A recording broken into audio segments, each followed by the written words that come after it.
सभी को सुप्रभात।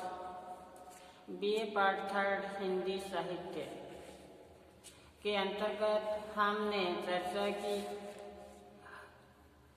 धूमिल, सुदामा पांडे धूमिल की रचनाओं पे हमने सप्रसंग व्याख्या की। इसी प्रकार हमने आधुनिक काव्य के अंतर्गत जितने भी कवि थे उनकी रचनाएं, उनकी कविताओं की हमने सप्रसंग व्याख्या की। हाँ, हम चले थे मैथिली शरण गुप्त से। निर्बल का बलराम है, निर्बल का बलराम है, कुछ न पूछो मुझसे, जीवन का अस्तित्व, इनकी ये रचनाएं थी। यहाँ से शुरू किया जगदीश प्रसाद गुप्त, जयशंकर प्रसाद और सूर्यकांत त्रिपाठी निराला, सुमित्रा नंदन पंत, महादेवी वर्मा, जो तुम आ जाते एक बार, कितनी करुणा कितना संदेश, बिछ जाते बंद पराग, गाता प्राणों का तार तार, उन्माद भरा अनुराग राग, इनकी ये कविताएं थी। और फिर हरिवंश राय बच्चन की कविता अग्निपथ और सोन मछली, नागार्जुन की अकाल और उसके बाद, रामधारी सिंह दिनकर की किशन चेतावनी, रश्मि रथी से जो रश्मि रथी का काव्य था उसमें से किशन चेतावनी हमने पढ़ी। सच्चिदानंद हीरानंद वात्सल्य की हमने ऐसा दे वीणा, काफी लंबी वीणा जो कविता थी उस पर हमने चर्चा की। गजानंद माधव मुक्ति बोध की रचना थी बबूल, उस पर हमने चर्चा की। और इसी प्रकार दुष्यंत की गजलें, हरीश बदानी की मैंने नहीं कल ने बुलाया है, रेत पर नहाया मेरा मन, नंद किशोर आचार्य की समतल नहीं है शहर, कुछ भी तो ठीक नहीं, कुछ भी तो ठीक नहीं से हुआ पहला शब्द जैसे जरे नहीं तो क्या, इन सभी पर हमने गहराई के साथ सप्रसंग व्याख्या की। और अब जो प्रथम इसकी इकाई अपने शेष बचती है वो है एक लघु काव्य जो जगदीश गुप्त द्वारा लिखा हुआ संबूक लघु काव्य है, जगदीश गुप्त द्वारा लिखा हुआ, जिस पर आज हम चर्चा करेंगे। शुरू करने से पहले आपसे सभी से एक बात कहना चाहता हूँ कि ये जो वीडियो आज शुरू कर रहे हैं, शुरू से लेकर अंत तक इसको जरूर देखें। जितने भी इसके पार्ट बनते हैं उसको अच्छी तरह से समझें तो आपके आसान से समझ में आ जाएगा। बहुत ही रोचक एक राम का नया रूप यहाँ प्रस्तुत किया है। जिस प्रकार से मैथिली शरण गुप्त ने यशोधरा में किया, इसी प्रकार श्याम की एक रात राम का एक मानव के रूप में स्थापित किया। इसी प्रकार यहाँ जगदीश गुप्त ने राम का नया रूप यहाँ स्थापित किया है। रूढ़िवादी से उठकर एक नई चेतना यहाँ भरी है संबूक के माध्यम से। तो आज हम शुरू करें संबूक। तो इसके जो अनुक्रम है, सबसे पहले राज द्वार आएगा, राज द्वार के बाद में पुष्पक बयान, वन देवता, दंड काटने, प्रतिपक्ष, छिन्न शेष, आत्म कथ्य और रगत तिलक, ये इनके भाग है। इसमें हम शुरू से राज दरबार से लेके इनके सप्रसंग व्याख्या करेंगे। सबसे पहले राज दरबार के बारे में, राम का जो राज दरबार है, अयोध्या नगरी का जो राज दरबार है, उसके बारे में आज हम चर्चा करेंगे। राज दरबार के बारे में कवि ने अयोध्या का राज द्वार है उसका वर्णन किया है। जो रामकथा में आए संभूक प्रसंग, रामकथा में आए संभूक प्रसंग में ये दिया गया है। तो जगदीश गुप्त ने जो अयोध्या का जो विशाल राजद्वार है उसका वर्णन किया है। इसमें बताया है कि अयोध्या का राजद्वार हीरा मोती जवाहरात से जड़ित है जो प्रकाशमान हो रहा है। इतना ऊंचा राज दरबार है, भव्य राज दरबार है, जिसकी निकलने वाली किरणें पूरे वातावरण को क्या कर रही है, प्रकाशित कर रही है। और राज दरबार के पीछे शक्तिशाली साधन संपन्न लोक रक्षक और प्रजा सुख सुविधाओं का ध्यान रखने के लिए राम का क्या था, ये राज दरबार था। राज दरबार था। कवि कहने का आशय है कि राज दरबार बड़ा ही भव्यशाली विशालकाय, जिसके आगे श्री राम का क्या था, दरबार था। प्रजा के लिए सदैव ही ये क्या रहे थे, हितकारी रहे थे।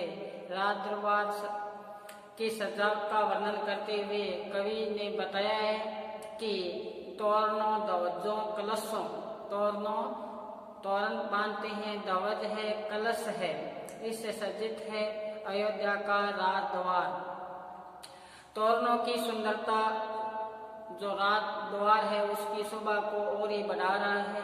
तो हम शुरू करें राज द्वार से। सबसे जो पहला प्रसंग आया है वो कौन सा है, राज द्वार। यहाँ से आज हम शुरू करने जा रहे हैं राज द्वार से। तो आप पहले तो ये इनके जो अनुक्रम है ये अपने रजिस्टर में अंकित करें। सबसे पहले राज द्वार, फिर है पुष्पकयान, वन देवता, दंडकारण्य, प्रतिपक्ष, छिन्नशीष, आत्मकथ्य, रक्त तिलक। अब चले हम आज शुरू करें राज द्वार से। तो शुरू करें राज द्वार से। तो कवि ने बताया है आगे ज्योति मंडित, आगे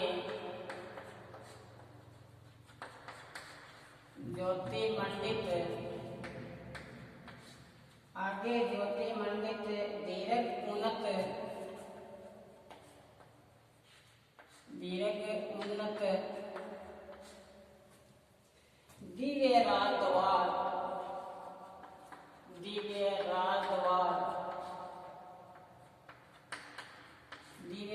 द्वार, पीछे शक्तिशाली,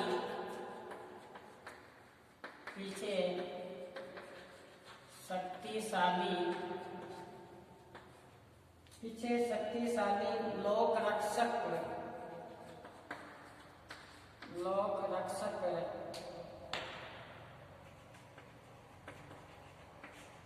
पीछे शक्तिशाली लोक रक्षक, राम का दरबार। आगे देखो, ऊपर तोरणों,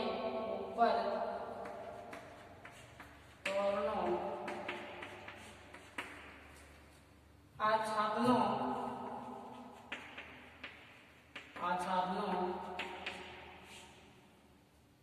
कलशों,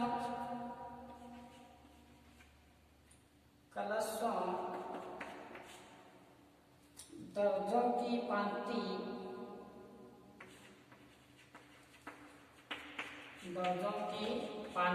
पंक्ति का से पंक्ति, जितने रूप उतने रंग,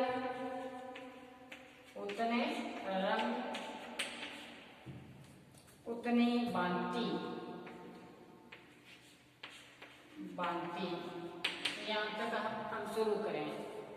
तो कवि ने यहाँ पे बताया है, देखो कि आगे ज्योति मंडित दीर्घ उन्नत दिव्य राज द्वार, पीछे शक्तिशाली लोक रक्षक राम का दरबार, ऊपर तोरणों, आच्छादनों, कलशों, ध्वजों की पंक्ति, जिसमें रूप उतने रंग उतनी भांति।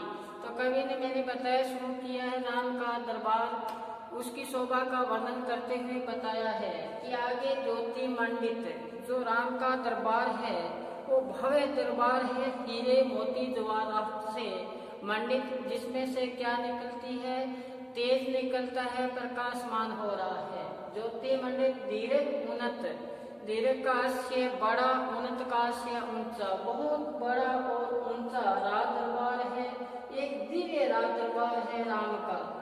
पीछे शक्तिशाली लोक रक्षक, इसकी रक्षा करने के लिए, प्रजा का सुख का ध्यान रखने के लिए, सुख सुविधा का ध्यान रखने के लिए राम का क्या था, दरबार था।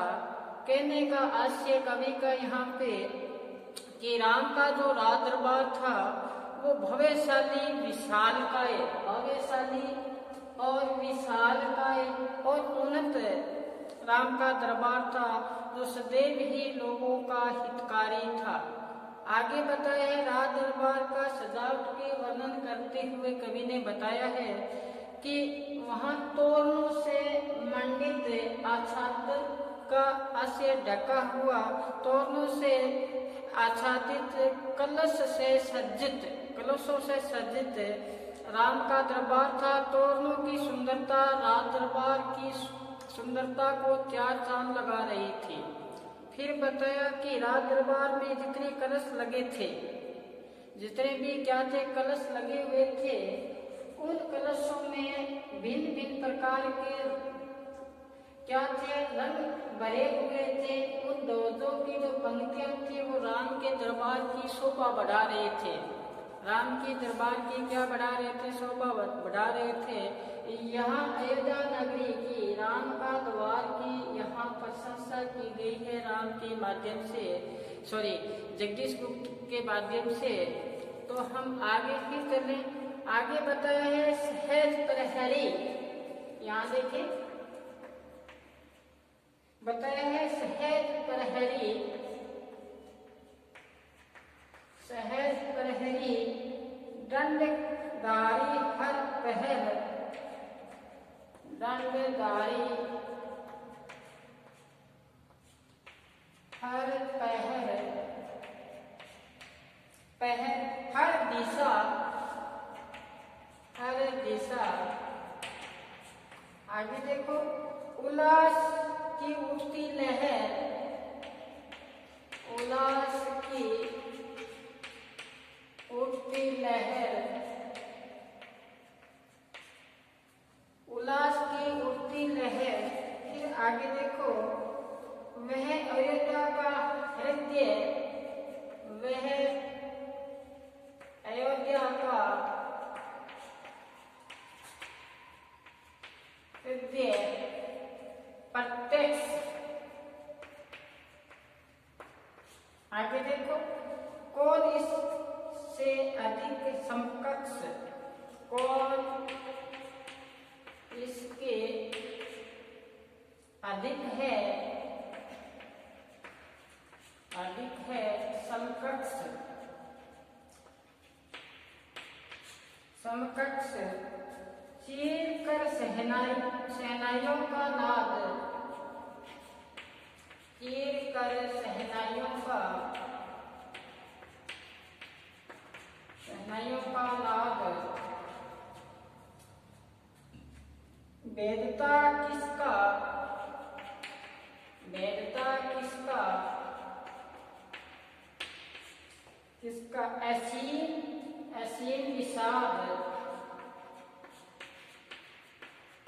असीम विषाद। अमृत में शब्द कर्कश बोलता है कौन, शब्द कर्कश बोलता है कौन, बोलता है कौन, अमृत में विष बोलता है कौन, अमृत में विष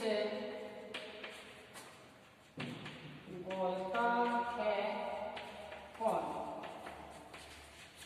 अब यहाँ देखें कि सहज प्रहरी दंडधारी हर पहर हर दिशा, उल्लास की उठती लहर, वह अयोध्या का हृदय प्रत्यक्ष, कौन इसके अधिक है समकक्ष। चीर कर सहनाइयों का नाद, वेदता किसका असीम विषाद, शब्द कर्कश बोलता है कौन, अमृत में विष बोलता है कौन। तो बताए सहज प्रहरी दंडधारी हर पहर हर दिशा, उल्लास की लहर। वहाँ पर जो पहरेदार है वो सहज है, दंडधारी है हर पहर। तो कवि ने यहाँ पे बताया है सहज पहर पहरी दंडधारी। कवि कहता है कि वहाँ अयोध्या नगरी में सजग है, जो प्रहरी है वो सजग अपने कार्य को बड़े ही निष्ठा के साथ कार्य करते हैं। फिर बताया कि उनकी जो सजगता है वो शत्रुओं से प्रजा की क्या करते हैं, रक्षा करते हैं। और इस प्रकार वहाँ का जो जनजीवन था अयोध्या नगरी का खुशहाली से भरा हुआ था, खुशहाली से भरा हुआ जीवन व्यतीत कर रहे थे वहाँ की प्रजा। फिर कवि ने आगे बताया कि जो राज दरबार अयोध्या नगरी का जो हृदय माना जाता है, वह अयोध्या का हृदय प्रत्यक्ष सामने जो इसका अयोध्या नगरी का जो हृदय था इसके अधिक है समकक्ष, उनकी बराबरी करने वाला दूसरा नहीं था। ऐसी खुशहाल वहाँ की प्रजा थी।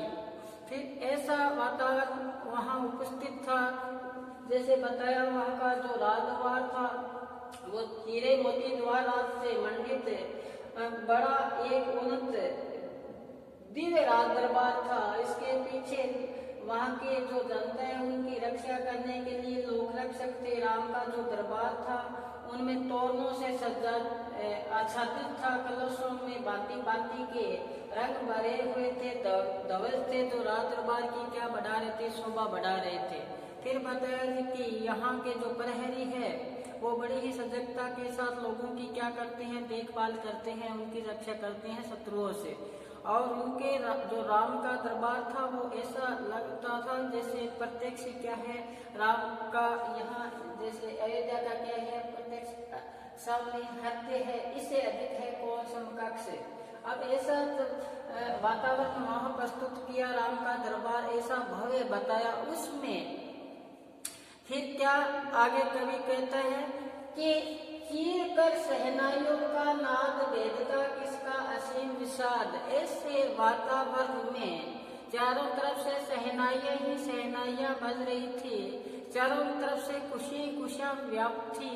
ऐसे अवसर पर एक व्यक्ति की वहाँ सहनाइयों को चीर कर ऐसा असीम विषाद, दुख भरा विषाद जिसकी कोई सीमा ही नहीं है, ऐसी आवाज आ रही थी।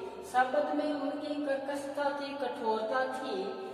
बोलता है कौन, अमृत में विष बोलता है कौन। उस समय एक रोने चिल्लाने की आवाज आती है वहाँ पे, ऐसी कठोर आवाज आती है कि सहनाइयाँ थी उसको भी चीरती हुई वहाँ पे एक आवाज आ रही है। कवि ने बताया जो असीम दुख से भरी हुई गूंज वहाँ पर व्याप्त हुई। और कवि का कहने का जो मूल भाव है कि अयोध्या नगरी जहाँ पर प्रजा क्या थी, खुशहाल थी, प्रसन्न थी, लेकिन उस प्रसन्नता में एक दुख भरी आर्त भरी आवाज वहां से आई। वो किसकी आवाज थी, कौन है ऐसा जो खुशी में ही एक व्यक्ति दुखी है, उसकी ऐसे रोने की रुदन करने की वहाँ आवाज आई। तो पहले राम का दरबार के बारे में बताया कि वहाँ राम का दरबार भव्य है, शक्तिशाली है, वहाँ के जो पहरेदार है वो सजग है, प्रजा की रक्षा करने के लिए तत्पर तैयार रहते हैं। चारों तरफ से सहनाइयों का नाद होता है। ऐसी सहनाई खुशी में एक चीरता हुआ स्वर वहाँ पर व्याप्त होता है। ऐसा शब्द कहते हैं कि वहाँ अमृत बरसता था, उस अमृत में ऐसा लगता है कोई किसने विष घोल दिया हो। क्या घोल दिया हो? विष घोल दिया। अमृत का से यहाँ पे चारों तरफ से क्या थी, खुशहाली व्याप्त थी। तो ऐसे खुशहाली में कवि ने बताया है कि ऐसा कौन सा है जिसकी कर्कश आवाज में क्या है कि तेज आवाज, यानी कर्कश का आशय की तेज आवाज या चीख कर बोलने की आवाज वहाँ पर असीम विषाद, जिसकी दुख की कोई सीमा ही नहीं है, ऐसा दुख प्रकट करता हुआ आवाज वहाँ आ रही है, सहनाइयों को चीरती हुई।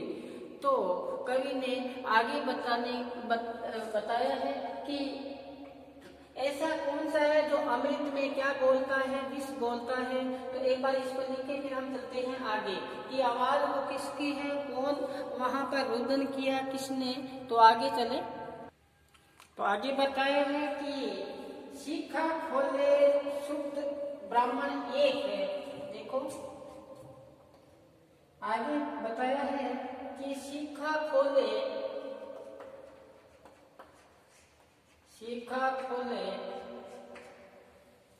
एक शुद्ध ब्राह्मण एक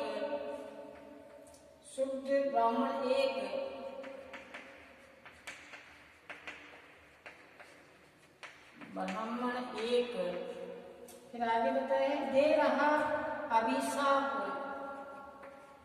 दे रहा अभिशाप,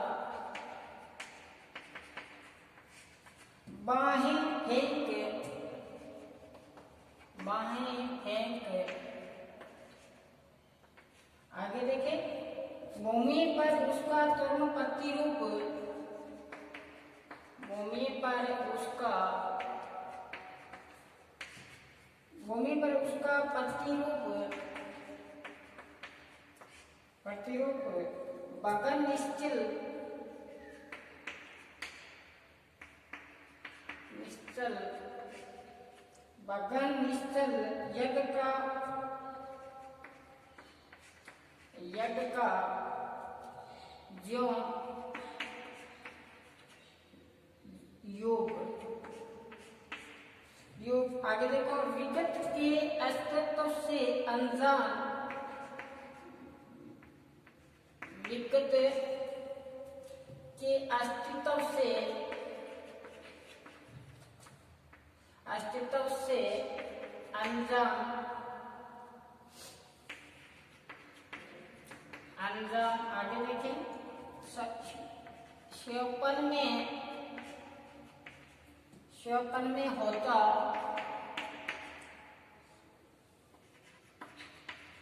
सॉरी भविष्य ज्ञान। साथ में एक पंक्ति और लिख लें। आगे बताया है रात्रि के पिछले पहर, रात्रि के पिछले पहर, रात्रि के पिछले पहर निस्तंभ, निस्तंभ व्यक्ति से, व्यक्ति से जो बोलता प्राप्त, जो बोलता प्रारब्ध।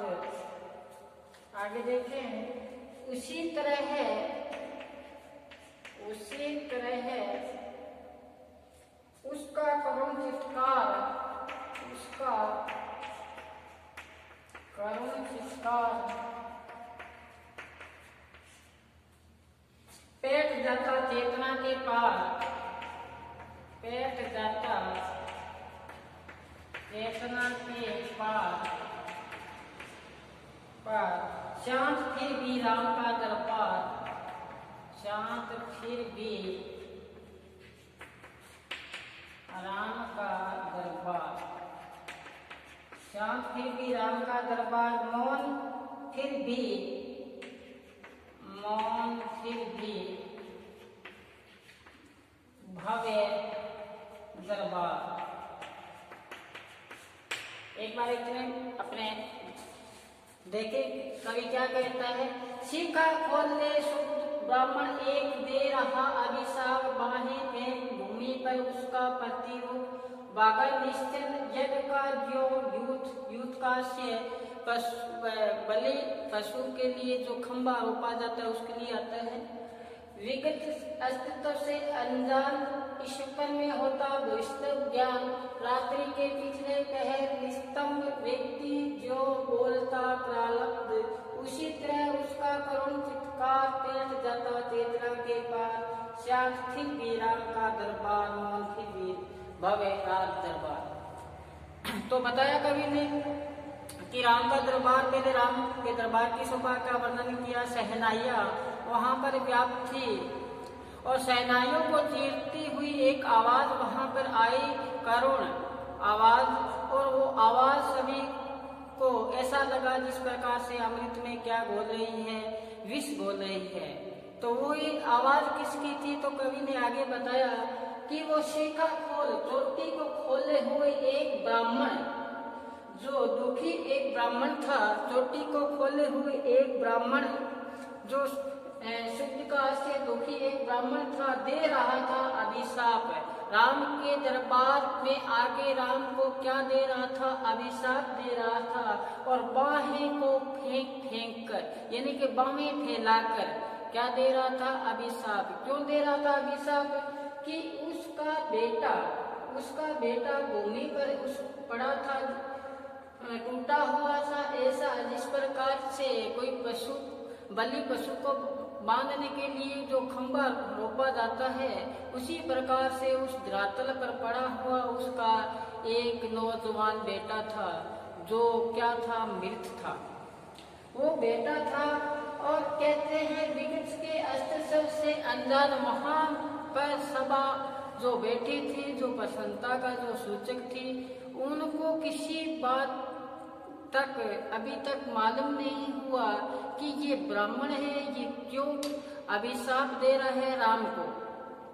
वो उन्हें इस बात का क्या नहीं था, ज्ञान नहीं था, और आने वाला समय में भी उसको ये ज्ञान नहीं था सभा को कि आने वाला जो समय है वो कैसा रहेगा, कि एक ब्राह्मण जो राम के दरबार में आकर राम को क्या दे रहा है, अभिशाप दे रहा है।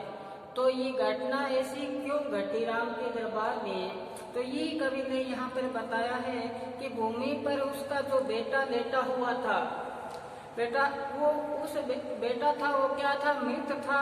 उस सब को देखकर ऐसा प्रतीत होता था जिस प्रकार से बलि पशु को बांधने के लिए कोई खंभा रोपा जाता है और उस खंभे को टूटा हुआ सा ऐसा प्रतीत होता है, तो ऐसा ही बेटा उसका वहां पे लेटा हुआ था, किसका, ब्राह्मण का, और जमीन पर पड़ा था। उस ब्राह्मण के तिरस्वर में मृत बालक को देख पूरी प्रजा क्या थी, स्तंभ थी, जड़ बन गई थी पूरी सभा वहां पे बैठी हुई, और प्रजा को देखकर ऐसा प्रतीत होता था कि सब विगत की घटनाओं से क्या थे, अनजान थे। उन्हें पता ही नहीं चला सभा को, वहां के राम के दरबार की, कि आने वाला समय किस प्रकार से होगा, जो बीत चुका है वो कैसा था। तो ऐसा जब अनहोनी का भी उन्होंने सभा को ज्ञान नहीं था, इसलिए कवि ने यहाँ पर पहले श्याम सुंदर खुशहाल अयोध्या नगरी का वर्णन किया, फिर एक ब्राह्मण दुखी होता हुआ एक दुखी स्वर में आकर एक विलाप करता है, ऐसा क्या घटित हुआ कि इसका बेटा ब्राह्मण का मृत्यु हो जाता है और राम को आकर क्या देता है, यहाँ पे अभिशाप देता है। फिर आगे फिर बताया कि रात्रि के पिछले पहर स्तंभ, रात्रि का प्रथम पहर व्यतीत हो गया, वो भी एक स्तंभ की भांति। और फिर बताया आगे कि व्यक्ति जो बोलता प्रारंभ उसी तरह उसका करुण चित्कार बैठ जाता चेतना के पार। तो कवि ने बताया कि राम का जो दरबार था उसमें दुखी ब्राह्मण का प्रवेश होकर सभी की मौन थे, उनको व्यथित कर रहा था, दुखी कर रहा था।